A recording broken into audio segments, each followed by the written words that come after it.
Hello.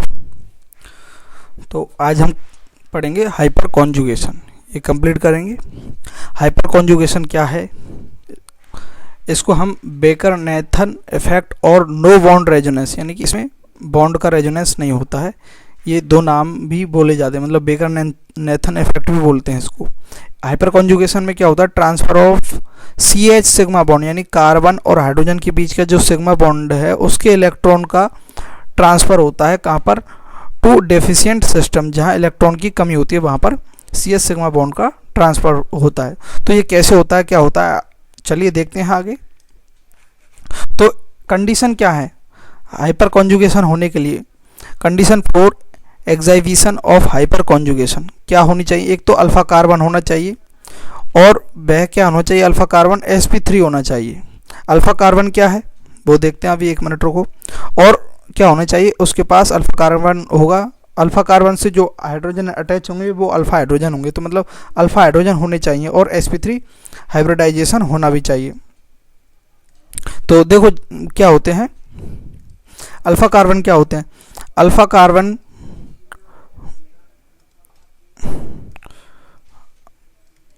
Alpha carbon जो होते हैं ना,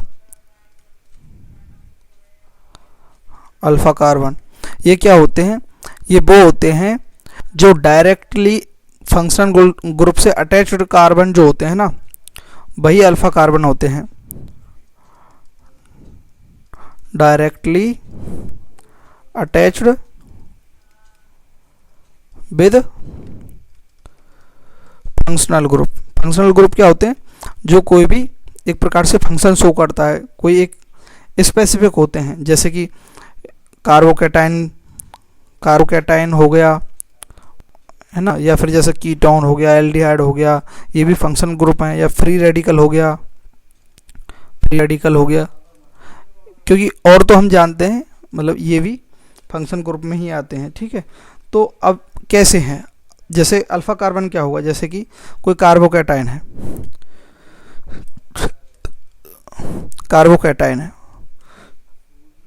जैसे CH3CH2+, तो ये क्या है, कार्बोकैटाइन है, CH2+, ये कार्बोकैटाइन है।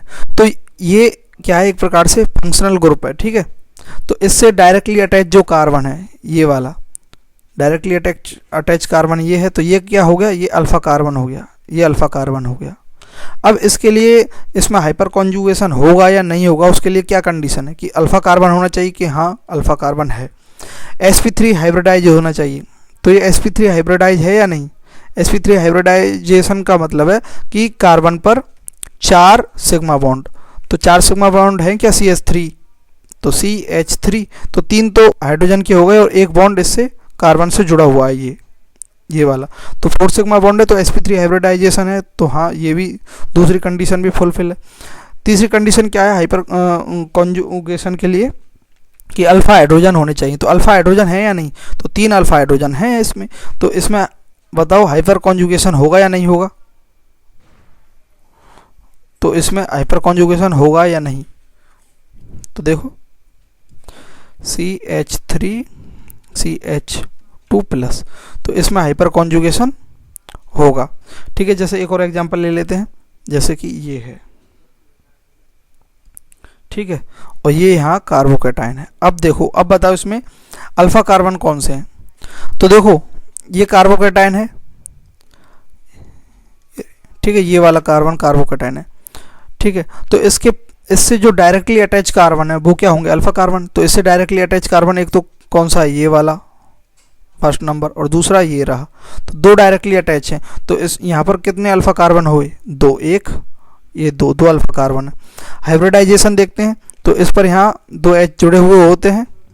ठीक है, हमने जो ये पहले देखा था IUPAC में, तो ये लाइनिंग का हमने देख लिया था कि मतलब कैसे कार्बन और हाइड्रोजन होते हैं, तो यहाँ पर भी 2 हाइड्रोजन है। ठीक है, तो देखो अल्फ़ा कार्बन है, हाँ है, sp3 हाइब्रिडाइजेशन है, sp3 हाइब्रिडाइजेशन भी है, अल्फ़ा कार्बन है, अल्फ़ा हाइड्रोजन है, तो ये तीनों कंडीशन फुलफिल हो रही हैं, तो इसमें क्या हाइपर कॉन्जुगेशन होगा इस कंपाउंड में भी। ठीक है, अब देखते हैं दूसरा फ्री रेडिकल में, तो हाइपर कॉन्जुगेशन समझ रहे हैं ना, हाइपर कॉन्जुगेशन का मतलब है अभी आगे इसको हम एप्लीकेशन को देखेंगे कैसे वर्क करता है। एक बार देख लेते हैं कि मतलब किन किन कंपाउंड में हाइपर कॉन्जुगेशन हो सकता है। ये याद रखने वाली चीज़ है। हमें यही नहीं पता कि किस में हाइपर कॉन्जुगेशन होगा तो फिर आगे हम कैसे प्रोसेस करेंगे उस चीज़ को, है ना। तो देखते हैं वो इलेक्ट्रॉन का ट्रांसफ़र कैसे करेंगे, वो देखेंगे। अभी रुको एक बार।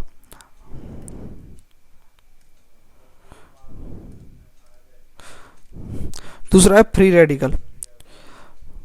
फ्री रेडिकल से जो डायरेक्टली अटैच हैं कार्बन, फ्री रेडिकल से अटैच हैं वो भी अल्फा कार्बन है। जैसे जैसे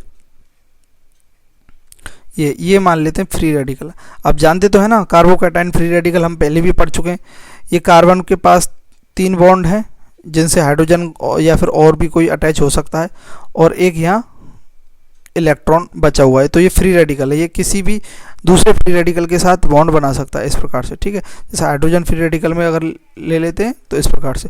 कार्बोकैटायन का मतलब ये कि 3 इसमें हाइड्रोजन अटैच हैं, और यहाँ पर जो फ्री रेडिकल वाला ये जो इलेक्ट्रॉन था ना यहाँ से निकल चुका है, तो यहाँ प्लस चार्ज आ गया।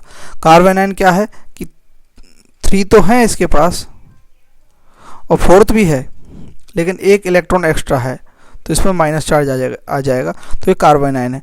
ये हमने पहले भी देख लिया था, तो यहाँ देखने की ज़रूरत नहीं है। वैसे यूपीएससी में अच्छे से हमने देख लिया था। तो देखो फ्री रेडिकल है ये। तो फ्री रेडिकल से जो डायरेक्टली अटैच कार्बन है वो क्या होंगे, अल्फा कार्बन। तो अल्फा कार्बन कौन कौन से हैं, देखो ये क्या है, फ्री रेडिकल है ये वाला कार्बन। तो इस कार्बन से डायरेक्टली अटैच कौन सा, एक तो ये है और एक ये है, 2 कार्बन है डायरेक्टली अटैच। तो ये भी क्या हुआ अल्फा कार्बन, और ये भी क्या हुआ अल्फा कार्बन। यहाँ पर 1 2 3 हाइड्रोजन अटैच होंगे, हम जानते हैं बैलेंस ही कंप्लीट करनी है। और यहाँ पर 2 हाइड्रोजन अटैच होंगे, ठीक है। तो यहाँ पर 3 अल्फा हाइड्रोजन है और यहाँ पर 2 अल्फा हाइड्रोजन है, ठीक है। तो इसमें हाइपर कॉन्जुगेशन होगा, हाँ होगा। अब एक और देखते हैं कंडीशन, ठीक है। ये रहा, ठीक है। और यहाँ पर हम 3 ब्रांच और निकाल दे रहे हैं, ठीक है।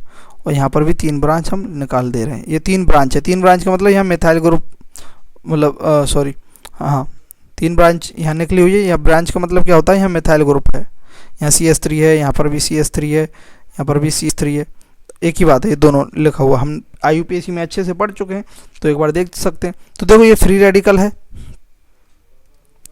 ये फ्री रेडिकल वाला कार्बन है। इससे डायरेक्टली अटैच कार्बन क्या होंगे, अल्फा होंगे।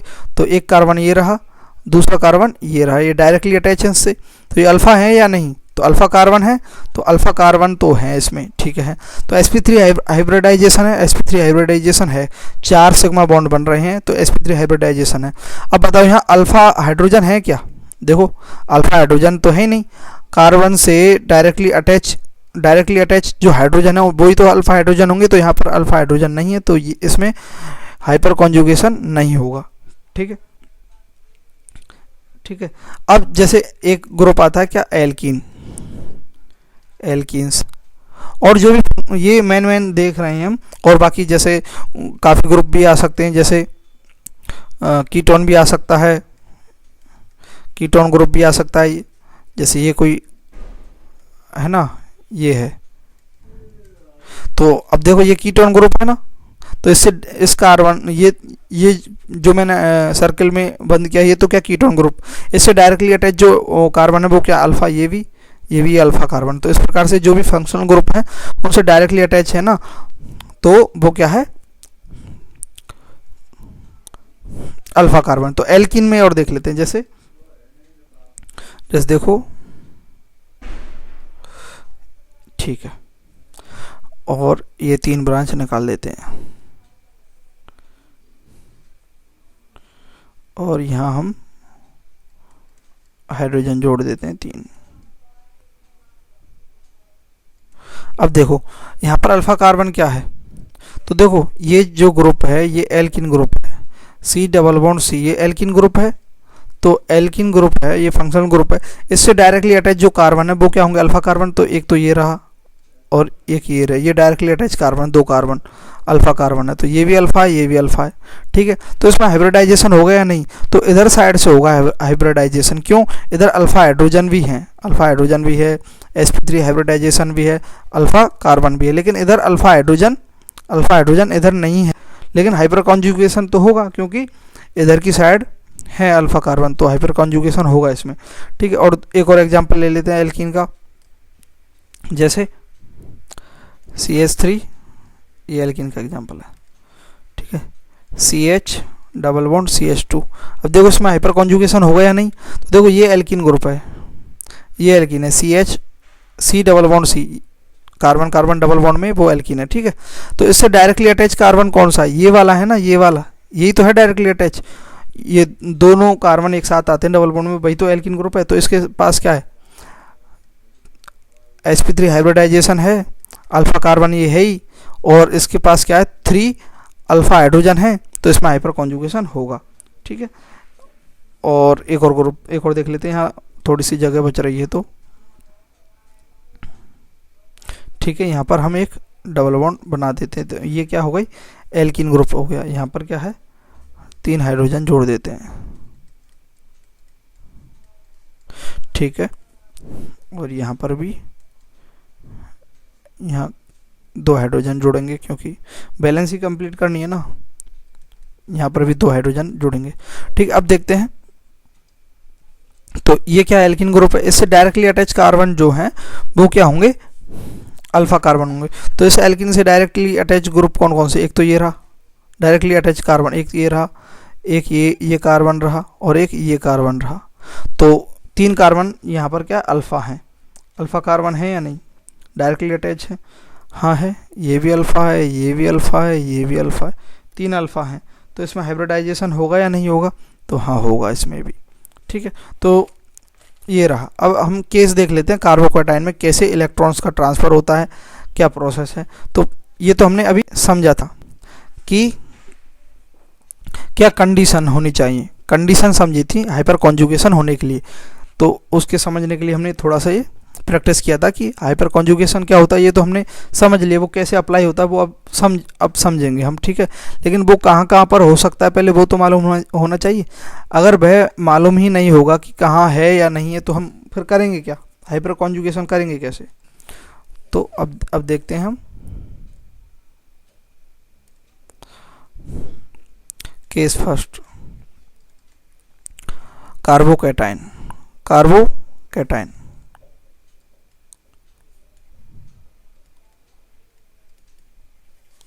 Carbocation sigma vacant p overlapping occurs. Sigma जो है वहाँ वैकेंट रहता है, खाली रहता है, p पर ओवरलैपिंग।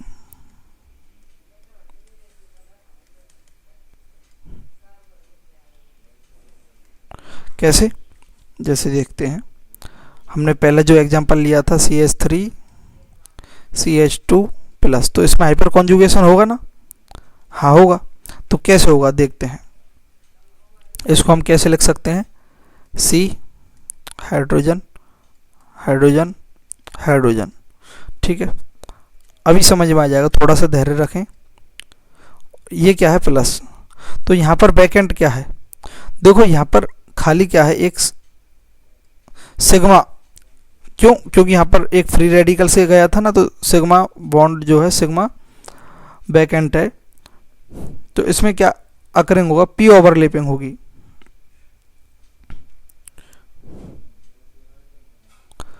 तो देखो कैसे होगा, ये जो CH सिग्मा बॉन्ड है, ये वाला जो CH सिग्मा बॉन्ड है, ये ब्रेक होगा, क्योंकि इसी में होगा ना हाइपर कॉन्जुगेशन। कंडीशन ये फुलफिल कर रहा है ना, sp3, ठीक है, अल्फा कार्बन अल्फा हाइड्रोजन, ये तीनों कंडीशन है इसमें, तो यहाँ से टूटेगा। तो अगर ये बॉन्ड अगर टूटता है यहाँ से ये इसके जो इलेक्ट्रॉन है, तो 2 इलेक्ट्रॉन है ये, तो दोनों इलेक्ट्रॉन कहाँ पर ट्रांसफर होंगे, यहाँ पर। ठीक है, तो देखो कैसे ट्रांसफर होते हैं, क्या कंडीशन बनेगी। तो यहाँ से टूटा तो यहाँ C, एक हाइड्रोजन यहाँ रह जाएगा, एक हाइड्रोजन यहाँ रह जाएगा। ठीक है, और एक यहाँ से जो टूटा था वो H प्लस अलग हो जाएगा, H प्लस, एक ये बॉन्ड से CH2। अब यहाँ एक तो यहाँ 2 इलेक्ट्रॉन रह गए थे ना, एक तो हाइड्रोजन खुद छोड़ गया, एक खुद कार्बन का है, तो ये इलेक्ट्रॉन यहाँ पर वैकेंट है ना, सिग्मा वैकेंट है, तो ये इलेक्ट्रॉन एक इसमें चला जाएगा, तो इलेक्ट्रॉन इसमें चला जाएगा तो ये फुलफिल हो जाएगा, यहाँ पर फ्री रेडिकल बन जाएगा और दोनों फ्री रेडिकल मिल करके एक बॉन्ड बना देंगे। तो ये क्या बन जाएगा, CH2 डबल बॉन्ड CH2, ठीक है, और प्लस में H प्लस तो है ही, वो ये जो निकला था, ठीक है, ये कंडीशन बन जाएगी। देखो ये कंडीशन हम कैसे बना रहे हैं, देखो ये वाला निकला तो ऊपर से निकाल देंगे, ये वाला निकला, ये तीनों साइड से निकल सकता है, तो 3 प्रकार से इसमें कॉन्जुगेशन होगा, यानी कि total number of hyper conjugative structure कितनी बनेंगी, जो CH बॉन्डिंग जितने टूटेंगे। कैसे देखो, जैसे कि अब इसमें कितने हाइपर कॉन्जुगेटिव स्ट्रक्चर बन रही है, हाइपर कॉन्जुगेटिव स्ट्रक्चर कितनी है, 3 है। क्यों है, क्योंकि CH जो बॉन्ड है, सिग्मा बॉन्ड है, उसके इलेक्ट्रॉन ट्रांसफर हो रहे हैं, तो ये CH बॉन्ड कितने हैं, यहाँ पर 3 है, 3 CH बॉन्डिंग है। तो ये चीज़ समझ में आई या नहीं आई, अभी लिख देता हूँ इसे एक बार थ्योरी के रूप में, तो समझ में अच्छा आ जाएगा, ठीक है। Total number of hyper conjugative structure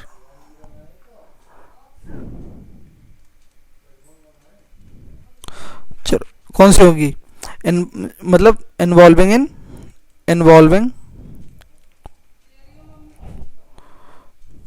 in CH bond breaking.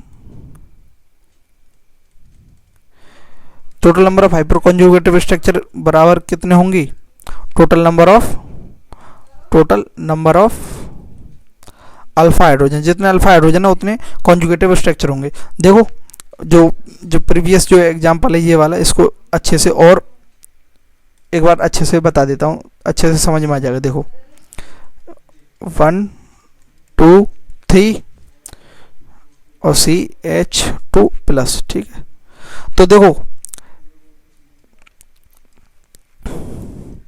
देखो एक CH बॉन्ड ये है, तो पहले इसको तोड़ेंगे, उसके लिए क्या बनेगा, उसके लिए स्ट्रक्चर ये बनेगी। देखो ये हाइड्रोजन तो ये है, ऊपर वाला हाइड्रोजन यहाँ से टूट करके इधर चला गया, ठीक है, और ये यहाँ इसके साथ डबल बॉन्ड बना लिया, ठीक है। वो कैसे बनाया मैंने बता दिया, क्योंकि इसके पास, इस कार्बन के पास दो इलेक्ट्रॉन रहेगा, इसके पास यहाँ प्लस चार्ज है और बैक एंड है यहाँ सिग्मा बॉन्ड, तो ये इलेक्ट्रॉन इसमें जाएगा तो क्या बन जाएगा, इधर एक फ्री रेडिकल रह जाएगा, इधर भी एक फ्री रेडिकल, मतलब 2 इलेक्ट्रॉन रहेगा ये, ठीक है, 2 इलेक्ट्रॉन रहेगा, तो दोनों मिलकर के क्या बना लेंगे, बॉन्ड। कैसे, समझे ना, दोनों कार्बन है, ठीक है, इसके पास 2 इलेक्ट्रॉन रह गए थे ना, हाइड्रोजन छोड़ गया था, तो ये इलेक्ट्रॉन इसके पास चला गया, तो इसके पास एक इलेक्ट्रॉन और इसके पास भी एक इलेक्ट्रॉन हो गए, दोनों मिलकर के शेयरिंग करके यहाँ क्या बना लेंगे, बॉन्ड बना लेंगे। तो समझा ना, जो इलेक्ट्रॉन डेफिशिएंट जगह है वहाँ पर CH सिग्मा बॉन्ड के इलेक्ट्रॉन जो हैं जा करके क्या बनाते हैं, बॉन्ड बनाते हैं।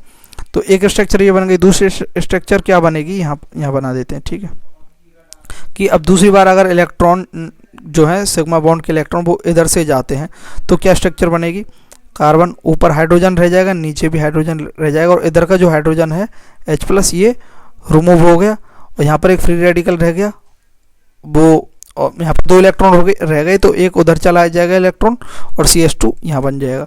एक स्ट्रक्चर क्या बनेगी, अगर हम यहाँ से करें तो रिमूव करते हैं यहाँ से, तो स्ट्रक्चर वो क्या बनेगी वो भी देख लेते हैं एक बार। तो वो क्या बनेगी,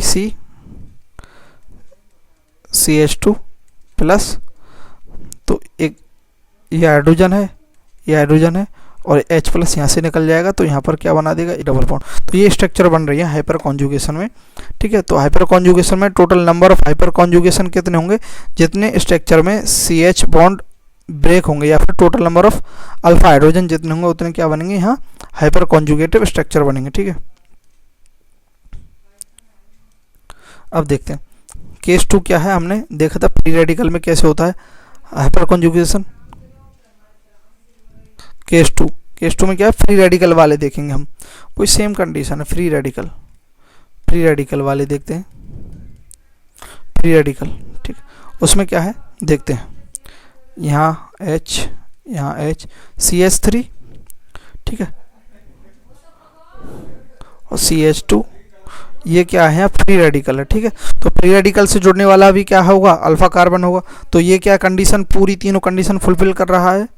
ये वाला कार्बन sp3 हाइब्रिडाइजेशन है, अल्फा कार्बन है क्योंकि ये फ्री रेडिकल वाले कार्बन से डायरेक्टली अटैच है, अल्फा हाइड्रोजन है, तीनों कंडीशन फुलफिल हो रही है इसमें।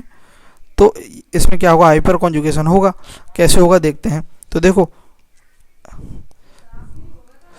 CH बॉन्ड ब्रेक होगा, ये वाला CH बॉन्ड जो है ब्रेक होगा। तो कैसे ब्रेक होगा, यहाँ पर ये बीच से ब्रेक होगा।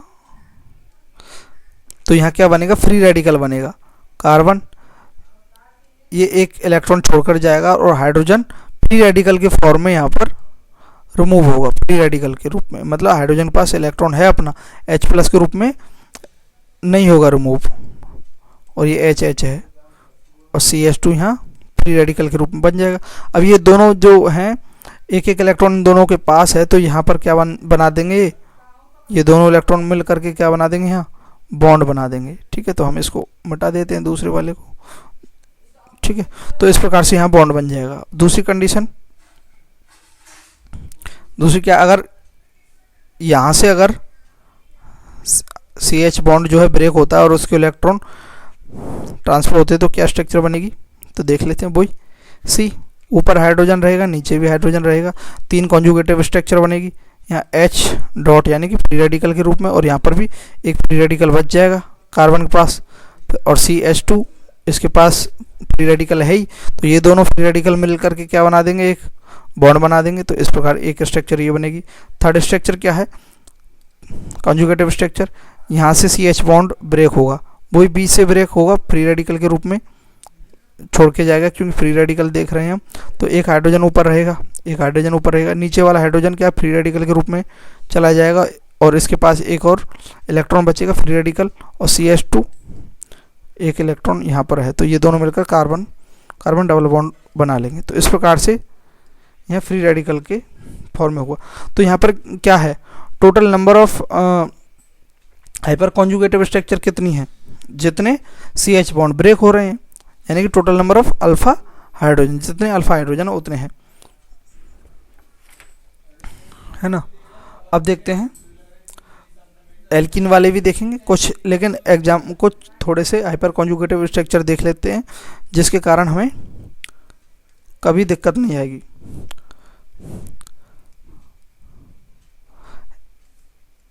कुछ एग्जाम्पल्स हैं, जल्दी देख लेते हैं। देखो ये फ्री रेडिकल है। अब बताओ इसमें कितने हाइपर कॉन्जुगेटिव स्ट्रक्चर होंगे। पहली बात तो ये देखो, इसमें हाइपर कॉन्जुगेशन होगा या नहीं होगा, तो हाँ हाइपर कॉन्जुगेशन होगा। ये क्या है, ये फ्री रेडिकल है, ये अल्फा कार्बन है, ये अल्फा कार्बन, यहाँ पर कितने हाइड्रोजन है, अल्फा हाइड्रोजन, यहाँ पर 3 अल्फा हाइड्रोजन है, 3 अल्फा हाइड्रोजन है, यहाँ पर कितने अल्फा हाइड्रोजन है, यहाँ पर 2 अल्फा हाइड्रोजन है। देख लो कैसे हैं 2 अल्फा हाइड्रोजन, एक बार खुद की बुद्धि भी लगाओ। तो यहाँ टोटल कितने अल्फा हाइड्रोजन है, 3 2 5 5 अल्फा हाइड्रोजन है। तो यहाँ क्या होगा, 5 कॉन्जुगेटिव हाइपर कॉन्जुगेटिव स्ट्रक्चर होंगे यहाँ पर, ठीक है, 5 हाइपर कॉन्जुगेटिव ना। दूसरा देखते हैं बी। देखो ये फ्री रेडिकल, तो इससे डायरेक्टली अटैच कार्बन क्या है, ये तो ये अल्फा है, तो इस पर कितने हाइड्रोजन अटैच है, 2 1 और 2 अटैच रहेंगे, तभी तो बैलेंस पूरी हो रही है इसकी। तो इसमें हाइपर कॉन्जुगेटिव स्ट्रक्चर कितनी है, 2 हो जाएंगी, ठीक है। ऐसे ही एक और स्ट्रक्चर देखते हैं, ये रहा, ठीक है, ये है। तो अब देखो इस पे ये free radical directly attach carbon ये है, ये अल्फा कार्बन हुआ, ठीक है। इससे कितने हाइड्रोजन अटैच हैं बताओ, एक ही है ना, क्योंकि बैलेंस पूरी करने के लिए एक हाइड्रोजन अटैच होगा, 3 तो पहले ही है, एक हाइड्रोजन। sp3 हाइब्रिडाइजेशन है इसमें, तो इसमें हाइपर कॉन्जुगेटिव स्ट्रक्चर कितने बनेंगे, 1। तो इसी प्रकार से हो जाएगा ये, ठीक है। एक और देख लेते हैं डबल बॉन्ड वाला, ये डबल बॉन्ड है, यहाँ ये प्लस कार्बोकैटायन है। तो देखो डायरेक्टली अटैच कार्बन कितने हैं? 2 हैं, 1 और 2 हैं। अब बताओ, 2 अल्फा तो हैं, 2 अल्फा कार्बन है, अल्फा कार्बन है क्या? नहीं, अल्फा कार्बन है, ठीक है। अब ये बताओ sp3 हाइब्रिडाइजेशन है क्या? sp3 ये नहीं है, क्यों? इस कार्बन का sp3 है क्या? नहीं, क्योंकि इसमें कितने बॉन्ड हैं? इस कार्बन पर कितने बॉन्ड है? यहाँ पर एक और हाइड्रोजन जुड़ जाएगा और यहाँ पर भी एक और हाइड्रोजन जुड़ जाएगा, तो इसकी बैलेंसी पूरी हो गई। बैलेंसी पूरी हो गई तो देखो कितने सिग्मा बॉन्ड है, 1 1 2 3 और एक ये क्या है? पाई बॉन्ड है। तो ये इसकी क्या होगी? sp2 हाइब्रिडाइजेशन होगा। sp2 हाइब्रिडाइजेशन होगा, तो इस कारण से इसमें हाइपर कॉन्जुगेशन होगा ही नहीं, तो इसमें 0 होंगे। तो इस प्रकार से हम पता लगा सकते हैं कि पहले किस में हाइपर कॉन्जुगेशन हो रहा है, किस में नहीं हो रहा है, फिर उसके बेसिस पर हम हाइपर कॉन्जुगेटिव स्ट्रक्चर कितने हैं ये पता लगा सकते हैं, ठीक है। अब देखते हैं केस थर्ड, एल्कीन वाला। हमने कौन कौन से केस देखे थे? फ्री रेडिकल का देखा था, कार्बोकैटायन का देखा था और एल्कीन का देखा था।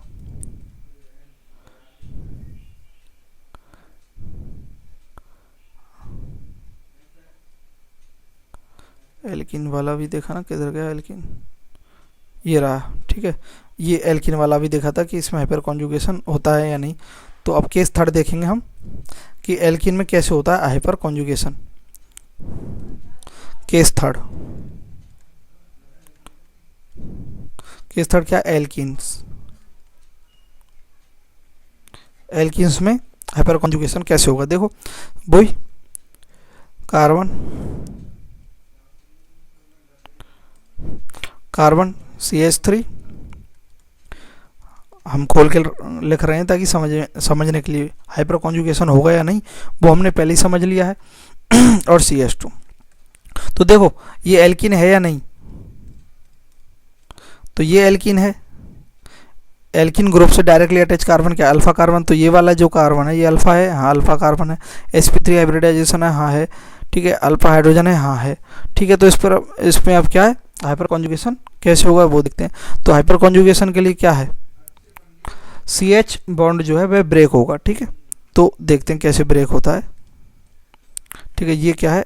एल्कीन है, ये याद रखना, ठीक है। एल्कीन ग्रुप है, ठीक है। अब देखो 3 है तो तीनों ओर से ये ब्रेक हो सकता है, ठीक है। तो एक तो यहाँ से ब्रेक हो जाएगा, ठीक है, यहाँ से ब्रेक हो जाएगा, एक यहाँ से ब्रेक हो जाएगा, एक यहाँ से ब्रेक हो जाएगा। तो 3 स्ट्रक्चर बनती है। ऊपर वाला फर्स्ट अगर ब्रेक करेंगे तो कार्बन, यहाँ हाइड्रोजन रह जाएगा, यहाँ हाइड्रोजन रह जाएगा। ये हाइड्रोजन ब्रेक होकर के H+ में चला जाएगा इधर, ठीक है। और इधर क्या बचा रह जाएगा? 2 इलेक्ट्रॉन बचे रह जाएंगे, ठीक है। CH double bond CH2।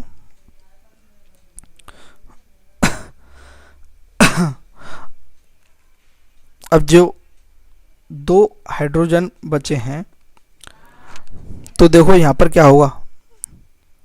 Resonance भी होगा यहाँ। तो यहाँ के जो 2 ये है डबल बॉन्ड यहाँ ट्रांसफ़र हो जाएगा। तो यहाँ ट्रांसफ़र होगा इलेक्ट्रॉन, तो इस पर क्या आ जाएगा? नेगेटिव चार्ज आ जाएगा और यहाँ पर क्या आ जाएगा? पॉजिटिव चार्ज आ जाएगा। यहाँ पर नेगेटिव आ जाएगा। तो देखो इसमें से क्या है फिर यहाँ पर CH, एक मिनट,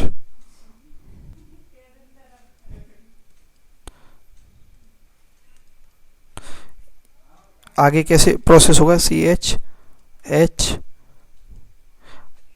ये जो इलेक्ट्रॉन है ये इधर ट्रांसफर होगा और यहाँ फ्री रेडिकल बनाकर यहाँ बॉन्ड बन जाएगा। तो यहाँ बॉन्ड बन गया CH, यहाँ सिंगल बॉन्ड बन जाएगा क्योंकि ये बॉन्ड ब्रेक होकर के यहाँ पर इसके इलेक्ट्रॉन इस कार्बन पर चले गए। तो यहाँ CH2 नेगेटिव। इस प्रकार से इसमें हाइपर कॉन्जुगेशन होगा। समझ रहे हैं? मतलब इसमें कार्बोनाइन बन जाता है, एल्कीन में कार्बोनाइन फॉर्म होता है, ठीक है। एक तो स्ट्रक्चर ये हुई। दूसरी क्या है? दूसरी साइड से अगर हम यहाँ से रिमूव करेंगे तो यहाँ से रिमूव हो जाएगा, यहाँ से, ठीक है। तो वही सेम स्ट्रक्चर बनेगी, बस हाइड्रोजन यहाँ रहेगा, हाइड्रोजन यहाँ रहेगा और ये हाइड्रोजन H+ में यहाँ चला जाएगा और यहाँ क्या? डबल बॉन्ड CH, यहाँ सिंगल बॉन्ड और CH2 नेगेटिव। इस प्रकार से स्ट्रक्चर बनेगी, ठीक है। और थर्ड स्ट्रक्चर क्या बनेगी? यहाँ से रिमूव कर देंगे, तो यहाँ से रिमूव कर देंगे तो H+ यहाँ रह जाएगा और यहाँ क्या? CH double bond CH, single bond CH2 negative. तो इसमें क्या कार्बोनाइन बनता है एल्कीन्स में। दूसरी बात, कितने हाइपर कॉन्जुगेटिव स्ट्रक्चर बनी है, जितने अल्फा हाइड्रोजन हैं उतने हाइपर कॉन्जुगेटिव स्ट्रक्चर बनेंगी। ठीक है, total number hyper conjugative structure is involving CH bond breaking, जितने CH बॉन्ड ब्रेक होंगे उतने ही हाइपर कॉन्जुगेटिव स्ट्रक्चर्स बनेंगी। और देखते हैं एल्कीन का एग्जांपल देखते हैं। देखो ये कार्बन है और कार्बन पर अगर हेलोजन ग्रुप अटैच हैं, ठीक है, CH डबल बॉन्ड CH2, ठीक है।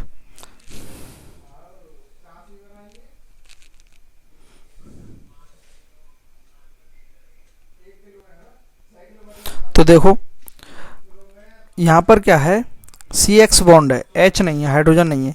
तो देखो पहली बात तो ये क्या है, ग्रुप है, एल्कीन ग्रुप है, इससे डायरेक्टली अटैच कार्बन ये अल्फा होगा, ये अल्फा हेलोजन वगैरह हो जाएगा। तो इनमें क्या स्ट्रक्चर बनेगी कि इसमें क्या है, इस वाले स्ट्रक्चर में कार्बोकैटायन बनेगा। अगर हाइड्रोजन अटैच होता है, हालांकि CH मैक्सिमम हम पढ़ते हैं CH सिग्मा बॉन्ड का ट्रांसफर होता है, तो यहाँ CX भी हो सकता है, ठीक है, हेलोजन ग्रुप भी हो सकता है, उसका भी ट्रांसफर जो है हाइपर कॉन्जुगेशन में इंक्लूड होगा। तो यहाँ देखेंगे हम कार्बन, और यहाँ से अगर ये छोड़कर जाएगा, यहाँ से अगर जाएगा तो ये इलेक्ट्रॉन ले करके जाएगा यहाँ से। हाइड्रोजन तो क्या है, छोड़ करके जाता है इलेक्ट्रॉन, H+ के रूप में जाएगा, लेकिन X नेगेटिव के रूप में यहाँ ये रिमूव हो गया। तो यहाँ पर क्या है, प्लस चार्ज वैकेंट रह गया, ठीक है। और यहाँ एक X ये है और एक X ये है, 2 X जुड़े हुए हैं, ठीक है। और ये CH है ही, डबल बॉन्ड CH2 है। तो अब ये बॉन्ड जो है यहाँ से ब्रेक होकर के यहाँ आएगा, तो यहाँ पर आएगा डबल बॉन्ड तो रह जाएगा प्लस चार्ज, और यहाँ बॉन्ड आ जाएगा, तो ये दोनों इलेक्ट्रॉन यहाँ पर ट्रांसफर हो जाएंगे, यहाँ ट्रांसफर हो जाएंगे, तो यहाँ डबल बॉन्ड बन जाएगा। कैसे ट्रांसफर होंगे अच्छे से खोल के बता देता हूँ। देखो C, यहाँ X, यहाँ प्लस चार्ज है ही ना, तो यहाँ वैकेंट है, मतलब एक खाली है, और ये जो वाला बॉन्ड है ये टूट करके इधर यहाँ पर आ जाएंगे। इस कार्बन पर 2 इलेक्ट्रॉन आ गए मान लेते हैं, ठीक है, और यहाँ पर एक ही बॉन्ड रह गया, क्योंकि ये बॉन्ड तो ब्रेक होकर चला गया। तो यहाँ एक बॉन्ड रह गया CH2, और यहाँ का जो इलेक्ट्रॉन था वो टूट करके चला गया, क्योंकि वो बॉन्डिंग में था ना, उसके तो यहाँ क्या रहे, यहाँ पर क्या आ जाएगा, प्लस चार्ज, यहाँ वैकेंट हो गया। अब ये जो दो इलेक्ट्रॉन आए, तो एक इलेक्ट्रॉन इधर जाएगा, इस वैकेंट में भर जाएगा। तो यहाँ दोनों के पास एक एक इलेक्ट्रॉन हो गए, और दोनों के पास एक एक इलेक्ट्रॉन हो गए, तो यहाँ पर क्या बना देंगे, बॉन्ड बना देंगे, ठीक है। तो इस प्रकार से ये स्ट्रक्चर बनेगी। तो फाइनली स्ट्रक्चर कैसी बनेगी, देखो कैसी, कार्बन यहाँ X नेगेटिव चला गया इलेक्ट्रॉन लेकर के, तो यहाँ क्या रह जाएगा, ये X, और यहाँ क्या बन जाएंगे, double bond CH, single bond CH2 plus, ठीक है। ये समझ में आई बात, क्यों, क्योंकि ये जो है हाइड्रोजन, ये इलेक्ट्रॉन इधर मूव करेगा कार्बन पर, ठीक है, ये इलेक्ट्रॉन यहाँ ट्रांसफर होगा, ठीक है। ये क्या है, यहाँ प्लस चार्ज आ जाएगा। तो ये यहाँ पर क्या बनेगा, अगर CX बॉन्ड होगा तो कार्बोकैटायन का फॉर्मेशन हो रहा है ना, कार्बोकैटायन। अब हाइपर कॉन्जुगेटिव स्ट्रक्चर कितने होंगे यहाँ, जितने CX या CH बॉन्ड ब्रेक हो रहे हैं उतने ही हाइपर कॉन्जुगेटिव स्ट्रक्चर बनेगी। अब वो बार बार बताने की जरूरत नहीं है कि यहाँ से भी रिमूव हो सकता है, यहाँ पर से भी रिमूव हो सकता है, ठीक है। एक एग्जांपल हम ऐसे ही रफली करके देखें तो देखो, जैसे ये है, तो एल्किन से कितने कार्बन डायरेक्टली अटैच है, तो 1, ये वाला, तो ये अटैच है, तो इसके पास कितने अल्फा हाइड्रोजन है, 3 अल्फा हाइड्रोजन है, तो इसके पास कितने हाइपर कॉन्जुगेटिव स्ट्रक्चर होंगे, 3 होंगे, ठीक है। एक स्ट्रक्चर जैसे ये है, इससे कितने अल्फा हाइड्रोजन अटैच हैं, तो 2, 1 और 2, और कितने अल्फा हाइड्रोजन है, मतलब अल्फा कार्बन 2 है, हाइड्रोजन कितने, 6, तो इसकी कितने स्ट्रक्चर होंगे, 6। तो सीधी सी बात है, बहुत ही ईजी है हाइपर कॉन्जुगेशन। देखते हैं ओवरलैपिंग अप्रोच क्या है। ओवरलैपिंग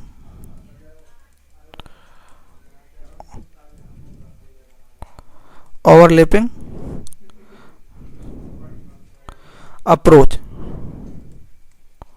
ओवरलैपिंग अप्रोच क्या है, नंबर 1 है कार्बोकैटायन में देखते हैं। इन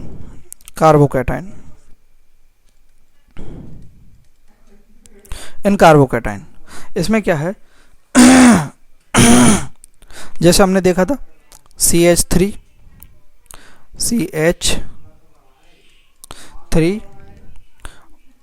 C, ये कार्बोकैटायन है और 2 इस पर H अटैच है, CH2 ये है, ठीक है। तो यहाँ पर इस कार्बन के पास क्या है, वैकेंट p ऑर्बिटल है। p ऑर्बिटल है या नहीं वैकेंट, क्योंकि कार्बन का अगर हम इलेक्ट्रॉन कॉन्फ़िगरेशन देखें, कार्बन का एटॉमिक नंबर कितना है, 6 है। तो 1s2 2s2 2p 6 होता है, लेकिन यहाँ 2p कितना है, 2p2। तो यहाँ पर p जो है ऑर्बिटल खाली है। देखो ये s है, s में 2 इलेक्ट्रॉन भरे हुए हैं।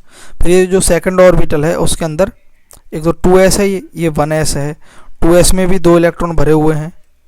और जो 2p है ये 2p है, ये 2p है, 2p के अंदर 1 2 भरे हुए हैं। तो देखो ये यहाँ p क्या है, वैकेंट है। तो ये p ऑर्बिटल क्या है, यहाँ वैकेंट है, p ऑर्बिटल यहाँ वैकेंट है। और यहाँ पर देखें हम, तो यहाँ पर हाइड्रोजन, यहाँ क्या sp3s है, इसका क्या हाइब्रिडाइजेशन क्या, sp3। ये थोड़ा हाइब्रिडाइजेशन में अच्छे समझ में आएगा, भी बस देख लो कैसे हो रहा है, ठीक है। sp3 है, sp3 हाइब्रिडाइजेशन है। और इसके पास क्या है, हाइड्रोजन के पास s है। तो ये दोनों आपस में बॉन्ड कैसे बना रहे, sp3 बॉन्ड s, ये ऑर्बिटल मिल करके, जैसे ये तो sp3 हो गया, मतलब p बड़ा और ये s है ना, और s टोटल क्या है, हो गया ये s हो जाएगा, ये s ऐसे। तो इनके बीच में क्या है, बॉन्ड बना हुआ है। तो ओवरलैपिंग कैसे हो जाएगी सिग्मा और p जो वैकेंट ऑर्बिटल है उसके बीच में ओवरलैपिंग हो जाएगी। देखो होने के कारण वो हाइड्रोजन यहाँ से रिमूव होकर के वहाँ अटैच हो जाएगा। देखो कैसे, तो sp3 हाइब्रिडाइजेशन, वो ऑर्बिटल क्या है, इस कार्बन के पास कौन सा ऑर्बिटल है, sp3, ये समझ लो। और sp3 कैसा होता है, ऐसा होता है, sp3 ऐसा होता है, ठीक है। मतलब ये बड़ा sp3, ठीक है, ये है। और हाइड्रोजन के पास क्या है, 1s है, तो s कैसा होगा, स्फेरिकल होता है s। तो इनके बीच में कैसे बना हुआ है, ठीक है। ये तो हमने समझ लिया कि कैसा होता है, चलते ऑर्बिटल समझ लिया कैसा होता है, sp3 और s, ठीक है। अब वाला कार्बन में इधर लिख रहा हूँ CH, ये अब ये जो बॉन्ड है इस वाला, ये हम बनाते हैं। देखो ये तो है p ऑर्बिट, sp3 ऑर्बिटल हो गया। और इधर जो हाइड्रोजन का ऑर्बिटल है वह क्या है, हाइड्रोजन का ये s ऑर्बिटल हो गया, ठीक है। तो इस कार्बन का एक इलेक्ट्रॉन ये रहा, ठीक है, और ऐसा इलेक्ट्रॉन ये रहा, दोनों आपस में बॉन्डिंग बनी हुई है इसमें, ठीक है। अब देखते हैं हम दूसरे नंबर वाले, ये वाला कार्बन, ठीक है, ये वाला कार्बन ये बना हुआ, ठीक है। ये क्या प्लस चार्ज है, H, इसमें p वैकेंट है। क्यों वैकेंट है, क्योंकि sp2 है इसमें हाइब्रिडाइजेशन, क्योंकि p में क्या है, देखो 1s2 2s2 2p 2, लेकिन यहाँ एक इलेक्ट्रॉन कम है, तो यहाँ पर एक ही है यहाँ इलेक्ट्रॉन p में। तो यहाँ p में क्या है, एक इलेक्ट्रॉन था लेकिन वो भी निकल गया, ठीक है।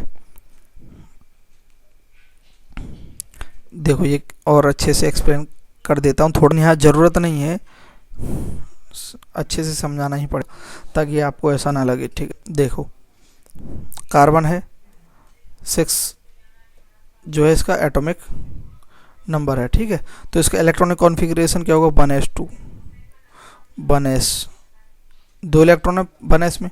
अब जो सेकंड ऑर्बिटल है, सेकंड सेल है 2s2 और 2p2, p में कितने ऑर्बिटल होते हैं, p सेल सब सेल में 3 ऑर्बिटल होते हैं। तो ये कैसे फिल होते हैं, 1 2, ठीक है, ये हो गया ये 2p, ठीक है। अब जैसे एक्साइटेड स्टेट होती है ना, उसमें कार्बन की वैलेंसी 4 होती है। तो एक्साइटेड स्टेट में क्या है, ये जो एक इलेक्ट्रॉन है यहाँ से यहाँ चला जाएगा, ठीक है। तो हम इसको यहाँ से यहाँ भेज देते हैं, किधर गया कर्सर, ठीक है, यहाँ से यहाँ भेज देते हैं इसको, ये भेज देते हैं एक, यहाँ से कहाँ जाएगा वो, इसमें आ जाएगा। तो इसकी क्या हुई, 4 वैलेंसी होगी कार्बन की, C4 हो गया। अब क्या है, इसमें से क्या है, 3 तो बॉन्ड बने हुए हैं इसमें, 1 2 3, लेकिन ये वाला जो इलेक्ट्रॉन है ये यहाँ से निकल गया, उसके कारण क्या है, p जो ऑर्बिटल है वह बैकेंट हो गया, ठीक है। अब समझे ना, यहाँ p ऑर्बिटल बैकेंट हो गया, ये इलेक्ट्रॉन चला गया तब इस पर प्लस चार्ज आ गया। तो यहाँ पर ये वाला जो है ना, ये वाला बैकेंट है, खाली है, मतलब यहाँ पर इलेक्ट्रॉन नहीं है, ये मूव है इलेक्ट्रॉन यहाँ से, ठीक है। तो ये अब कैसे है कार्बोकैटायन का ऐसे, ये कार्बोकैटायन में अब देखो कितने 1 2 3 बॉन्ड बने हुए हैं, एक खाली है, मतलब यहाँ से इलेक्ट्रॉन चला गया। तो ये क्या है, कार्बोकैटायन के लिए है। तो अब यहाँ पर क्या, p ऑर्बिटल क्या है, बैकेंट है, बैकेंट p ऑर्बिटल है।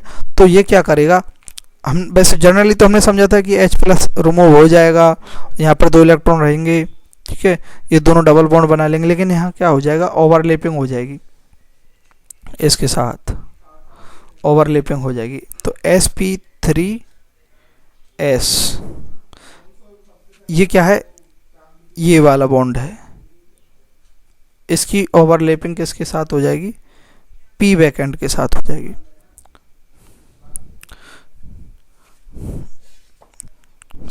अब देख दूसरा है फ्री रेडिकल में ओवरलैपिंग कैसे होगी,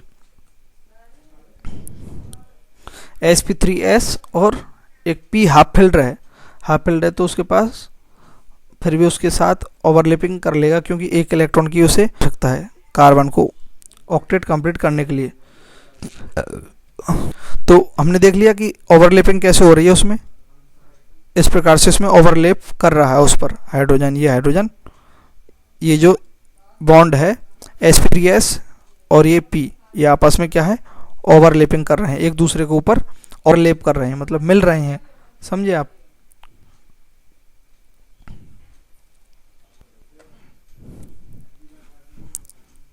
नेक्स्ट अब देखो इन फ्री रेडिकल में क्या होगा, free radical overlapping, free radical overlapping में क्या, वही ये हाइड्रोजन, लेकिन यहाँ पर वही बॉन्ड कौन सा, यहाँ पर तो कौन सा बॉन्ड है भाई,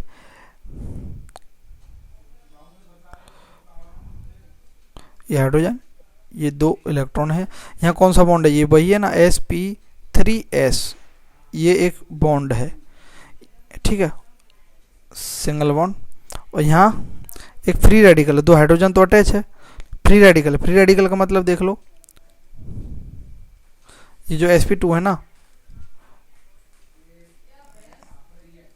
ये इसमें क्या है, ये जो दोनों हैं ये फुलफिल किसके साथ हो जाएंगे, हाइड्रोजन को, ये हाइड्रोजन का बॉन्ड आ गया, ये हाइड्रोजन का बॉन्ड आ गया, और इसके साथ और कोई हाइड्रोजन नहीं है अटैच, और ये 2s है ना, इसके साथ एक कार्बन का बॉन्ड है, ये वाला कार्बन का इलेक्ट्रॉन है, ठीक है। तो ये क्या फ्री रेडिकल, इसके पास एक इलेक्ट्रॉन के लिए जगह है, तो यहाँ पर p हाफ फिल्ड है, p क्या है, यहाँ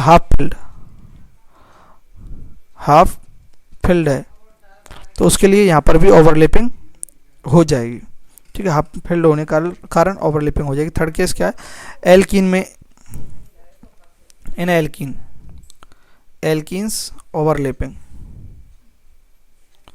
एल्कीन में ओवरलैपिंग कैसे होगी, तो देखो ये वही H और ये ऊपर वाला वही बॉन्ड है, वही हाइड्रोजन, ये कौन सा बॉन्ड होगा, sp3 और ये s, ठीक है, ये बॉन्ड है, ये कार्बन CH, ये एल्कीन हो गया CH2।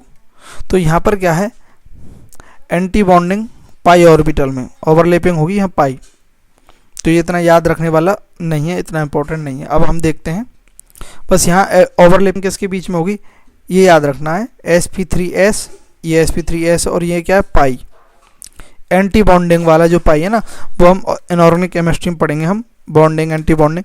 तो एंटी बॉन्डिंग पाई ऑर्बिटल प्लस एंटी बॉन्डिंग पाई ऑर्बिटल को स्टार से डिनोट करते हैं। ये क्या, एंटी बॉन्डिंग पाई ऑर्बिटल के साथ इसकी क्या होगी, ओवरलैपिंग होगी। ठीक है, ये याद रखना है बस, इतना इंपॉर्टेंट नहीं, बस थोड़ा सा याद रखना। अब क्या है